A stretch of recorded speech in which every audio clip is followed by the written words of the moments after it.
السلام علیکم ورحمۃ اللہ وبرکاتہ. الحمد للہ الذي لم يتخذ ولدا ولم يكن له شريك في الملك ولم يكن له ولي من الذل وكبره تكبيرا. الله أكبر كبيرا. الحمد لله كثيرا. سبحان الله بكرة وأصيلا. فأعوذ بالله السميع العليم من الشيطان الرجيم. بسم الله الرحمن الرحيم. لقد كفر الذين قالوا إن الله هو المسيح ابن مريم وقال المسيح يا بني إسرائيل اعبدوا الله ربي وربكم إنه من يشرك بالله فقد حرم الله عليه الجنة ومأواه النار وما للظالمين من أنصار. صدق الله العظيم. حمد و ستائش اللہ رب العالمین کے لیے.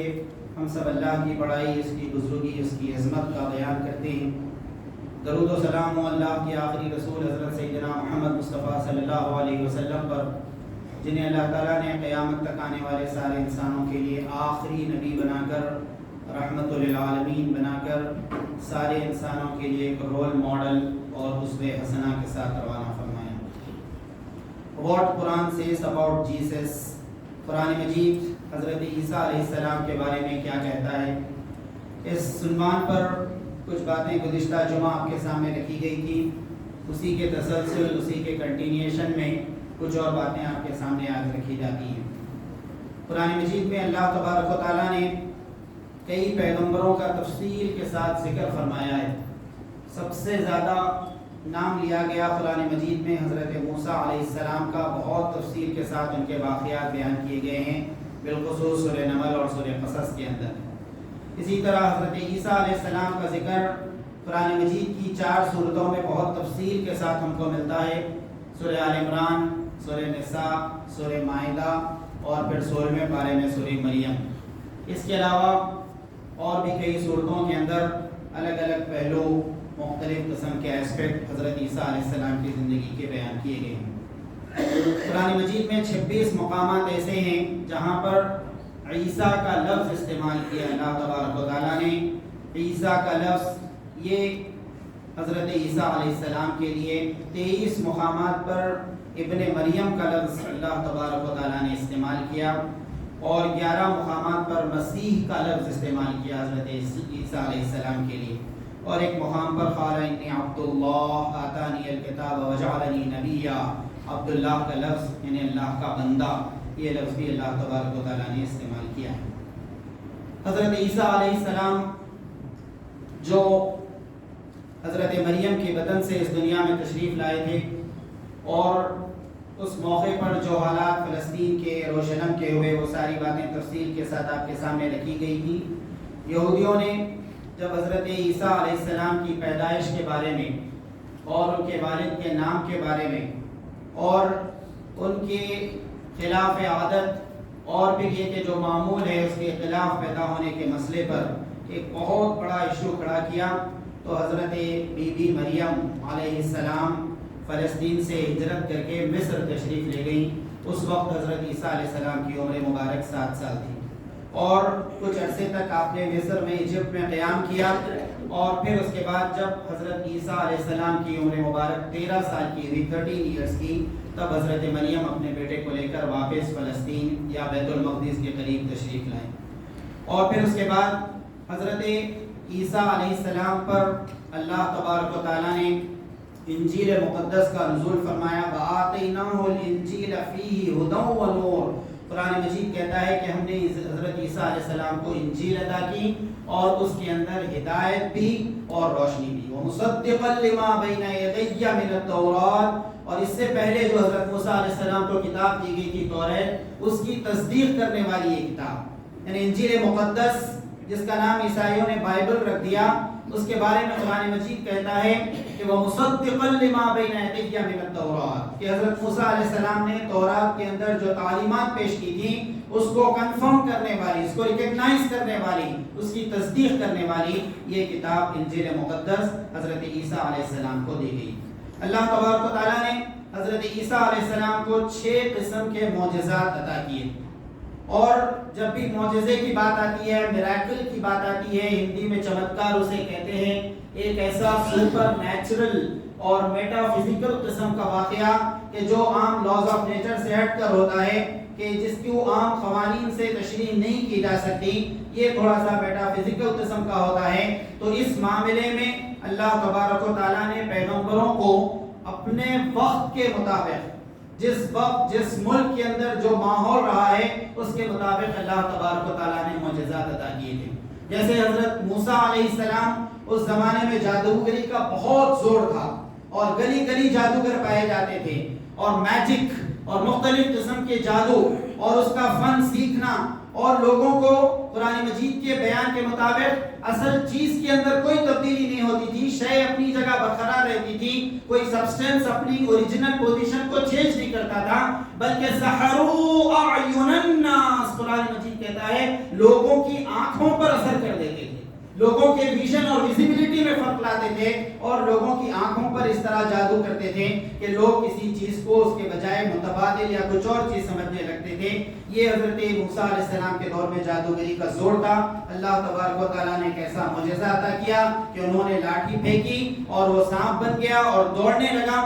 یہ معجزہ ایسا تھا کہ جس نے تمام جادوگروں کے جادو کو نگل لیا تو فَأُلْقِيَ السَّحَرَةُ سَاجِدِينَ، جادوگر سمجھ گئے کہ ہم یہ سب شعبدیں جو کر رہے تھے، ہم یہ سب کام جو کر رہے تھے، یہ تو ہماری ٹرکس تھی، ہماری کوششیں تھیں، اور حضرت موسیٰ علیہ السلام جو چیز لے کر آئے یہ بہت اونچی قسم کی چیز ہے، یہ جادوگری نہیں ہے، یہ اللہ تعالیٰ کی طرف سے ایک نشانی ہے. اور فَأُلْقِيَ السَّحَرَةُ سَاجِدِينَ، سب کے سب جادوگر سجدے میں گر گئے. قَالُوا آمَنَّا بِرَبِّ الْعَالَمِينَ، پکار اٹھے کہ ہم اللہ رب العالمین پر ایمان لاتے ہیں، رب موسیٰ و ہارون، موسیٰ اور ہارون علیہ السلام کے رب پر ایمان لاتے ہیں. تو جادوگری کا زور تھا، اس انداز کا معجزہ حضرت موسیٰ علیہ السلام کو عطا کیا اللہ تبارک و تعالیٰ نے. جس زمانے میں لہن کا زور تھا، لوگوں کے پاس مختلف قسم کی چیزوں کو گا کر پڑھنا اور میوزیکل ٹون کے انداز سے پڑھنا اور ایک لہن میں پڑھنا، اس طرح کا ایک فن بہت زور تھا، اور موسیقی کے آلات بہت کثرت کے ساتھ بنائے جا رہے تھے.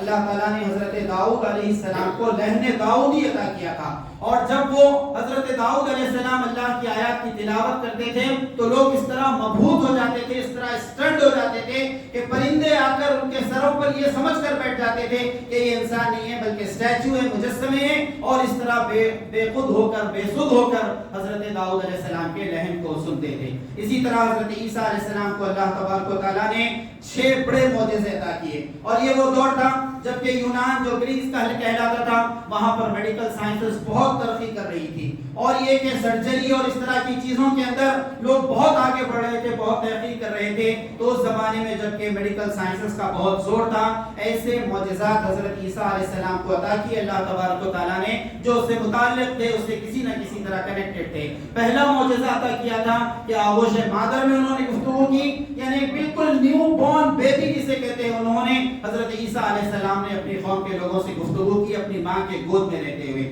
اس کے بعد دوسرا معجزہ قرآن مجید کہتا ہے وَإِسْتَخْلُقُ مِنَ الطِّينِ كَهَيْئَةِ الطَّيْرِ بِإِذْنِي، اللہ تعالیٰ حکم دیتے تھے. حضرت عیسیٰ علیہ السلام مٹی سے پرندوں کے مجسمے بناتے تھے، پر مٹی استعمال کرتے تھے اور مختلف قسم کے برڈز کی شکل بناتے تھے، اور اس کے بعد اس پر پھونک مارتے تو وہ پرندہ زندہ ہو کر اڑنے لگتا. اللہ تعالیٰ نے ان معجزات کا ذکر کرتے ہوئے فرمایا ہر معجزے کے بعد بِإِذْنِي، یہ میرے حکم سے ہوا، یہ اللہ تعالیٰ کے حکم سے ہوا. اس میں حضرت عیسیٰ علیہ السلام کا کوئی ذاتی معاملہ نہیں تھا، یہ اللہ تعالیٰ کے حکم سے ہوا تھا. پھر اس کے بعد تیسرا معجزہ عطا کیا گیا تھا وَأُبْرِئُ الْأَكْمَحَ وَالْأَبْرَصَ بِإِذْنِي، کہ وہ لوگ جو پیدائشی اندھے ہوتے تھے، بائی برتھ بلائنڈ ہوتے تھے، حضرت عیسیٰ علیہ السلام ان کی آنکھوں پر ہاتھ پھیرتے یا ان پر کچھ پڑھ کر پھونکتے تو وہ دیکھنے لگتے، ان کی آنکھوں کا ویژن واپس آ جاتا. اور جو برڈز کے مرض میں مبتلا ہوتے جس میں انسان کی اسکن کے اوپر سفید دھبے پڑ جاتے ہیں، وہ برڈز کی بیماری ابرص، قرآن مجید نے کہا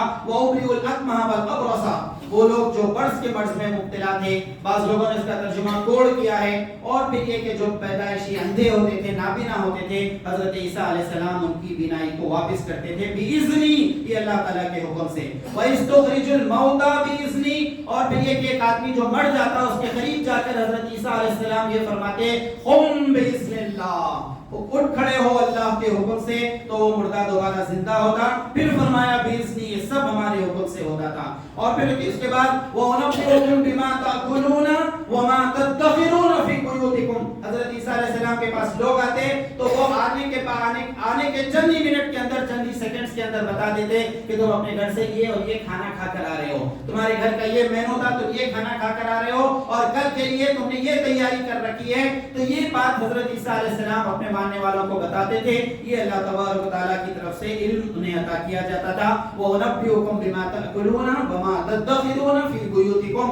آج وہ کیا کھائے ہیں اور کل کے لیے انہوں نے کیا جمع کر رکھا ہے، کیا ان کے پاس اسٹوریج ہے، یہ بات حضرت عیسیٰ علیہ السلام بتاتے تھے. اور چھٹا اور عظیم الشان قسم کا معجزہ جو دیا گیا تھا وہ یہ کہ حضرت عیسیٰ علیہ السلام جب 33 سال کی عمر کے ہوئے، 33 ایئرز ان کی عمر ہوئی، تو اس وقت یہودیوں نے حضرت عیسیٰ علیہ السلام کے خلاف بہت زبردست قسم کی مہم چھیڑی. اور اس کے بعد حضرت عیسیٰ علیہ السلام جہاں پر تھے وہاں کا انہوں نے گھیراؤ کیا اور اس بات کی انہوں نے کوشش کی کہ کسی طرح حضرت عیسیٰ علیہ السلام کو پھانسی پر چڑھا دیا جائے. تفسیر جلالین کے اندر اس پورے واقعے کی تفصیل ملتی ہے کہ شب قدر کا یہ معاملہ تھا. شب قدر کی مقدس رات تھی. حضرت عیسیٰ علیہ السلام لگ بھگ 33 سال کی عمر کے تھے. علامہ جلال الدین سیوطی علیہ الرحمہ نے عمر کی یہ تحقیق کی ہے اور تفسیر میں بات لکھی ہے کہ عمر کی عمر 33 ایئرز کی تھی اور بہت بڑی تعداد میں یہودی ان پر حملہ کرنے کے لیے جمع ہوئے تھے. حضرت عیسیٰ علیہ السلام نے ان کو مخاطب کیا اور بہت سی باتیں ان کے سامنے پیش کی. انہوں نے یہ کہا کہ جب اور جہاں جہاں پیغمبر بھیجے گئے ان کے ماننے والوں نے، ان کی قوم کے کچھ لوگوں نے مخالفت کی، لیکن اس کے باوجود پیغمبر اپنی بات پیش کرتے رہے اور اسلام کی دعوت، اسلام کا میسج پیش کرتے رہے. یہ الفاظ ان کے ملتے ہیں The Gospel of Matthew کے اندر، جسے انجیل متی یا بعض لوگ اسے انجیل متی لکھتے ہیں. The Gospel of Matthew میں یہ الفاظ ملتے ہیں کہ حضرت عیسیٰ علیہ السلام نے اپنے قوم کے لوگوں کو ایڈریس کیا اور کہا کہ یہ نہ سمجھو کہ میں توریت کو یا پرانے پیغمبروں کی کتابوں کو منسوخ کرنے، کینسل کرنے کے لیے آیا ہوں. میں ان کو منسوخ کرنے، کینسل کرنے کے لیے نہیں بلکہ اس کو پورا کرنے، مکمل کرنے کے لیے آیا ہوں. یہ جو انجیل مقدس ہے یہ پوری کتابوں کو نل اینڈ وائڈ نہیں کرتی ہے بلکہ ان کا کمپلیمنٹ ہے، ان کا تتمہ ہے. ان کو ختم کرنے کے لیے نہیں بلکہ ان کو مکمل کرنے کے لیے آئی ہے. یہ الفاظ The Gospel of Matthew کے اندر آج بھی حضرت عیسیٰ علیہ السلام کے ملتے ہیں. ایک یہودی اسکالر حضرت عیسیٰ علیہ السلام کی خدمت میں پہنچے اور انہوں نے پوچھا عیسیٰ علیہ السلام سے کہ اللہ تعالیٰ کے احکام میں، دین کے احکام میں سب سے پہلا حکم کون سا ہے؟ تو آپ نے فرمایا خداوند اپنے خدا سے اپنے سارے دل اور اپنی ساری جان اور اپنی ساری عقل سے بڑھ کر محبت رکھو. اور پھر اس کے بعد انہوں نے کہا کہ دوسری بات یہ ہے کہ اپنے پڑوسی سے اپنے برابر محبت رکھو. اور یہ وہ دو چیزیں ہیں کہ جس پر تمام انبیاء کے صحیفوں کا مدار ہے. یہ الفاظ بھی The Gospel of Matthew کے اندر ہم کو ملتے ہیں. یعنی ایک طرف تو اللہ کا حق، اللہ کے حقوق، اور پھر اس کے بعد انسانوں کے حقوق، بندوں کے حقوق، لوگوں کے ساتھ اچھا سلوک. اور یہ الفاظ بھی ان کے ملتے ہیں کہ جو فقیہ اور فریس لوگ، یعنی جو اسکالر لوگ مقدس گدیوں پر بیٹھے ہوئے ہیں، مجاور بن بیٹھے ہیں، اور یہ کہ اس زمانے کے جو لوگ تھے ان کے قائد بن بیٹھے ہیں، ان کے لیڈر بن بیٹھے ہیں، جو کچھ وہ تمہیں بتائیں وہ سب کرو اور وہ سب مانو، مگر ان کے جو پرسنل کام ہیں، ان کی حرکتیں، ان کے پیچھے مت چلو، اس لیے کہ ان کی ایک بڑی تعداد ایسی ہے وہ کام کرتے ہیں کہ جس پر وہ جو بات کہتے ہیں جس پر وہ خود عمل نہیں کرتے. یعنی ایک وہ توریت کی بات کہتے ہیں، حضرت موسیٰ علیہ السلام کا ریفرنس دیتے ہیں لیکن خود اس پر عمل نہیں کرتے. تو حضرت عیسیٰ علیہ السلام نے یہ بات بیان کی کہ تم ان کی باتوں کو سنو، ان کی باتوں پر عمل کرو، لیکن ان کی پرسنل جو لائف ہے اس کے پیچھے مت چلو، اس لیے کہ وہ گمراہ ہیں اور تم کو بھی وہ گمراہ کر دیں گے. تو انجیل مقدس کے جو 4 صحیفے اس وقت پائے جاتے ہیں دنیا میں The Gospel of Matthew کے نام سے، اور دوسرے The Gospel of Mark جسے انجیل مرقس کہا جاتا ہے، The Gospel of Luke جسے انجیل لوقا کہا جاتا ہے، اور The Gospel of یوحنا جسے جان The Bible of John کہا جاتا ہے. ان چاروں کے اندر انہوں نے بہت سخت کوششیں کی اور بہت سی ایسی چیزیں شامل کر دی کہ جس کی تعلیم حضرت عیسیٰ علیہ السلام نے نہیں دی تھی. اور یہ جو چاروں انجیل یا اس کی جمع ہے اناجیل مقدسہ، یہ جو مقدس بائبلز ہیں، ان 4 کے لکھنے والوں نے کبھی اس بات کا دعویٰ نہیں کیا کہ انہوں نے حضرت عیسیٰ علیہ السلام کو خود اپنی آنکھوں سے دیکھا ہے. حضرت عیسیٰ علیہ السلام کے آسمان پر اٹھا لیے جانے کے بہت بعد میں یہ چاروں اناجیل لکھی گئی ہیں. اور یہ کہ اس کے اندر بہت سی ایسی باتوں کو شامل کر دیا گیا کہ جو سینٹ پالس کی تھی جسے پولس کہا جاتا تھا، اور یہ کہ حضرت عیسیٰ علیہ السلام کے بارے میں اور ان کی والدہ حضرت مریم کے بارے میں بہت سا شرک اس کے اندر شامل کر دیا گیا۔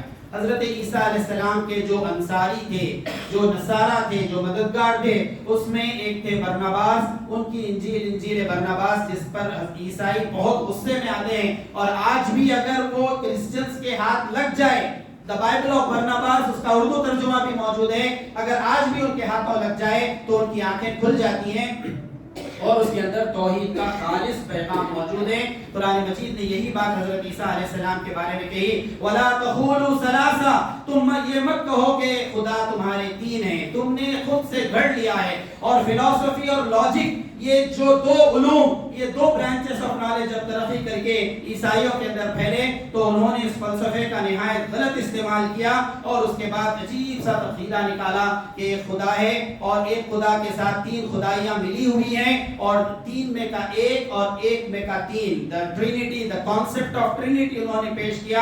سورہ نساء میں اللہ تبارک و تعالیٰ نے بات واضح طور پر بیان کی، وَقَوْلِهِمْ إِنَّا قَتَلْنَا الْمَسِيحَ عِيسَى ابْنَ مَرْيَمَ رَسُولُ اللَّهِ، یہ کہتے ہیں کہ ہم نے حضرت عیسیٰ کو قتل کر دیا ہے، حضرت عیسیٰ کو قتل کر دیا ہے، نعوذ باللہ۔ وما قتلوه، وہ قتل نہیں کیے گئے، بہت وضاحت کے ساتھ قرآن مجید کہتا ہے وما قتلوه، ان کو مرڈر کرنے کی، ان کو قتل کرنے کی یہودیوں نے پوری کوششیں کی، وما قتلوه، لیکن وہ قتل نہیں کر سکے، وما صلبوه، صلیب پر نہیں چڑھا سکے، ولكن شبه لهم، جو سچویشن تھی ان کے اوپر مشتبہ بنا کر رکھ دی گئی، انہیں ایک بڑے کنفیوژن کے اندر مبتلا کر دیا گیا، اور اس کے نتیجے میں وہ اس کنفیوژن کا شکار ہوئے۔ چنانچہ ایک آدمی جس کا نام بیان کیا جاتا ہے، انہی کی مقدس کتابوں کے اندر لکھا ہوا ہے، وہ آدمی اس وقت حضرت عیسیٰ علیہ السلام کے حجرے میں داخل ہوا، اور وہاں جا کر اس نے حضرت عیسیٰ علیہ السلام کو ختم کرنے کی کوشش کی۔ اللہ تبارک و تعالیٰ نے حضرت جبرائیل علیہ السلام کو بھیجا، ایک بدلی یا بادل یا کلاؤڈز کے گہرے ڈینس بادل کی شکل وہاں پر پیدا ہوئی، اور قطیاقوس کا نام بعض کتابوں میں لکھا ہوا ہے، جو حضرت عیسیٰ علیہ السلام کو ختم کرنے کے لیے اندر داخل ہوا تھا۔ تو اس نے دیکھا کہ حضرت عیسیٰ علیہ السلام وہاں پر موجود نہیں ہیں، وہ بہت حیران ہوا۔ تو اس موقع پر جو دوسرے لوگ باہر ٹھہرے ہوئے تھے، جب اندر داخل ہوئے، اللہ تبارک و تعالیٰ نے اس آدمی کو جسے قاتل بنا کر بھیجا تھا، اسی کی شکل کو حضرت عیسیٰ علیہ السلام سے ملتا جلتا بنایا۔ لوگوں نے، یہودیوں نے اسی کو قتل کر دیا، اور اس کے بعد یہ سمجھنے لگے کہ ہم حضرت عیسیٰ علیہ السلام کو قتل کر دیا۔ اور قرآن مجید نے یہ بات بیان کی کہ عیسائیوں میں جو گمراہی پائی جاتی ہے کہ یسوع مسیح کا خون تمہارے گناہوں کو پاک کرتا ہے، یہ سلوگن آپ عیسائی آٹو ڈرائیورز کے پیچھے، ٹیکسی والوں کے پیچھے، چرچ کی دیواروں پر لکھا ہوا دیکھتے ہیں، یسوع مسیح کا خون تمہارے گناہوں کو پاک کرتا ہے۔ یہ دراصل نائسیا کے اندر ایک کونسل ہوئی تھی، لگ بھگ حضرت عیسیٰ علیہ السلام کے 300 سال بعد، کاؤنسل آف نائسیا اسے کہا جاتا ہے۔ وہاں پر انہوں نے یہ عقیدہ نکالا، اور اس کے بعد اس کی تعلیم کو پوری دنیا میں پھیلایا کہ حضرت عیسیٰ علیہ السلام نے اپنے خون کا نذرانہ پیش کیا ہے، انہوں نے اپنی جان کی قربانی دی ہے، اور اس جان کی قربانی کے نتیجے میں تمام دنیا کے لوگوں کے گناہوں کا کفارہ ہو گیا ہے۔ کیا مطلب ہے؟ اس کا مطلب یہ ہے کہ اب تم جتنے گناہ چاہو کرو، اور پھر اس کے بعد اتوار کے دن چرچ میں جاؤ، وہاں پر فادر یا پریسٹ کے سامنے ہاتھ بن کر ٹھہرو، اپنے گناہوں کا اقرار کرو، اسے ایکسپٹ کرو، اور پھر اس کے بعد کہو کہ مجھ سے غلطی ہوئی ہے، تو تمہارے گناہ تو پہلے ہی پاک کیے جا چکے ہیں۔ حضرت عیسیٰ علیہ السلام نے خون کا نذرانہ پیش کر دیا ہے، کفارہ تمہاری طرف سے ادا ہو چکا ہے، اور پھر اس کے بعد منڈے سے نئے گناہوں کا اکاؤنٹ تم کھول سکتے ہو۔ اس کا نتیجہ یہ ہوا کہ عیسائیوں کے اندر گناہ کا تصور ختم ہو گیا، گناہ کبیرہ اور گناہ صغیرہ کا فرق ان کے اندر ختم ہوا، اور ایسے ایسے گناہ ان کے اندر پیدا ہوئے کہ شیطان بھی اس کے نتیجے میں شرما جائے۔ قرآن مجید یہ بات کہتا ہے حضرت عیسیٰ علیہ السلام نے اس طرح کی کوئی تعلیم پیش نہیں کی تھی کہ حضرت عیسیٰ علیہ السلام کا خون دراصل تمہارے گناہوں کا کفارہ ہے، بلکہ قرآن مجید پورے چیلنجنگ انداز میں یہ بات کہتا ہے وما قتلوه وما صلبوه ولكن شبه لهم، اللہ تعالیٰ نے انہیں آسمان پر اٹھا لیا، اور یہ کہ جو سچویشن تھی وہاں پر جو مرڈر کرنے کے لیے آئے تھے اس کو مشتبہ بنا دیا گیا، وہ کنفیوژن کے اندر مبتلا کر دیے گئے۔ کے بعد حضور اکرم حضرت محمد مصطفیٰ صلی اللہ علیہ وسلم کے بعض ارشادات سے یہ بات معلوم ہوتی ہے کہ حضرت عیسیٰ علیہ السلام قیامت سے کچھ پہلے دوبارہ اس دنیا میں نزول کریں گے. چنانچہ مشکات شریف کی روایت ہے، حضرت عبداللہ بن عمر رضی اللہ تعالیٰ عنہ اس روایت کے راوی ہیں، ينزل عیسیٰ ابن مریم الی الارض، کہ قیامت سے پہلے اللہ تعالیٰ حضرت عیسیٰ علیہ السلام کو دوبارہ دنیا میں بھیجے گا. اور فیتزوج، پہلی مرتبہ جو بھیجے گئے تھے انہوں نے شادی نہیں کی تھی، نکاح نہیں کیا تھا. جب دوبارہ بھیجے جائیں گے تو فیتزوج، وہ نکاح کریں گے، ویولد، اور ان کے بچے بھی ہوں گے، ان کی نسل ہوگی. ویمکث 45 سنہ، لگ بھگ 45 سال کی عمر وہ پائیں گے. ثم یموت، پھر اس کے بعد ان کا انتقال ہوگا. جس طرح عام انسانوں کا انتقال ہوتا ہے اس طرح وہ موت ان پر طاری ہوگی، انتقال ہوگا. فیدفن، اور اس کے بعد دفن ہوں گے. اور کہاں پر دفن ہوں گے؟ معی قبری، میری قبر کے اندر، یعنی گنبد خضرا میں، مدینہ منورہ میں حضور اکرم صلی اللہ علیہ وسلم کے پہلو میں، آپ کے قریب میں آپ دفن ہوں گے. فاقوم، اور قیامت کے دن اٹھ کھڑے ہوں گے، انا، میں، وعیسیٰ ابن مریم، حضرت عیسیٰ علیہ السلام، فی قبر واحد بین ابو بکر و عمر، ایک ہی قبر سے اٹھیں گے، حضرت ابو بکر اور حضرت عمر بھی ہمارے ساتھ.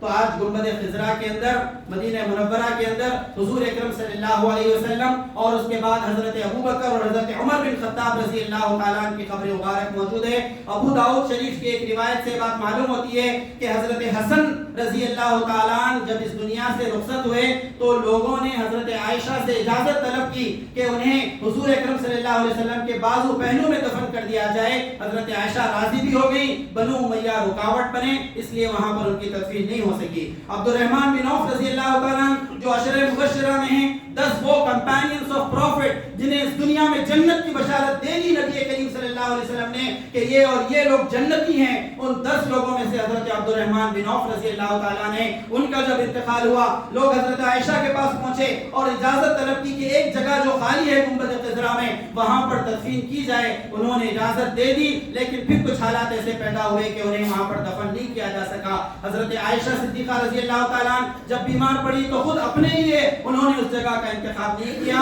علماء اور مفسرین یہ بات بیان کرتے ہیں کہ اس کی حکمت یہ تھی کہ جو چوتھی اور آخری قبر کی جگہ ہے وہ محفوظ رکھی گئی، وہ ریزرو رکھی گئی حضرت عیسیٰ علیہ السلام کے لیے. وہ دمشق یا ڈیمسکس جسے کہا جاتا ہے، دنیا کی اولڈسٹ کنٹینیوسلی پاپولیٹڈ سٹی ہے، یعنی ایک ایسا شہر ہے جو کبھی فنا نہیں ہوا ہے، ہمیشہ اس کے اندر آبادی اور زندگی کی رونقیں رہی ہیں. سیریا کا کیپٹل ڈیمسکس، وہاں کی ایک مسجد میں حضرت عیسیٰ علیہ السلام نزول فرمائیں گے، اقامت ہو چکی ہوگی. حضرت امام مہدی اس موقع پر جو مسلمانوں کی امامت کر رہے ہوں گے اور پورے مسلمانوں کو ایک پلیٹ فارم پر جمع کیا انہوں نے ہوگا، وہ نماز کے لیے آگے بڑھ رہے ہوں گے. ایسے موقع پر اللہ تعالیٰ حضرت عیسیٰ علیہ السلام کو بھیجے گا. حضرت امام مہدی ان کو دیکھ کر پیچھے ہٹ جائیں گے اور حضرت عیسیٰ کو آگے بڑھائیں گے، لیکن حضرت عیسیٰ علیہ السلام فرمائیں گے کہ اقامت آپ کے لیے ہوئی ہے، اسی لیے نماز بھی آپ پڑھائیں گے. اور ایک حدیث میں بات وضاحت کے ساتھ ملتی ہے کہ نبی کریم صلی اللہ علیہ وسلم نے ارشاد فرمایا کہ حضرت عیسیٰ علیہ السلام کوئی نئی شریعت، کوئی نئی کتاب، کوئی نئی احکامات لے کر نہیں آئیں گے، بلکہ شریعت محمدی، یعنی حضرت محمد مصطفیٰ صلی اللہ علیہ وسلم نے جو شریعت ہمارے سامنے پیش کی، جو احکام دین اور احکام فقہ پیش کیے، اسی پر عمل کریں گے. امت مسلمہ کی نشاط ثانیہ، ان کے اندر ایک نئی زندگی کا کام کریں گے. یہودیوں کا اور اسلام دشمن طاقتوں کا خاتمہ کریں گے. اس زمین سے خنزیر اور پورک اور اس طرح کی جو چیزیں ہیں ان سب کا وہ خاتمہ کریں گے اور اسلام کا وہ بول بالا کریں گے. اللہ تعالیٰ سے دعا ہے کہ ان باتوں پر غور کرنے اور مزید اسٹڈی اور اچھا مطالعہ ہمیں کرنے کی توفیق عطا فرما. رب اغفر وارحم وانت خیر الراحمین والحمد للہ رب العالمین.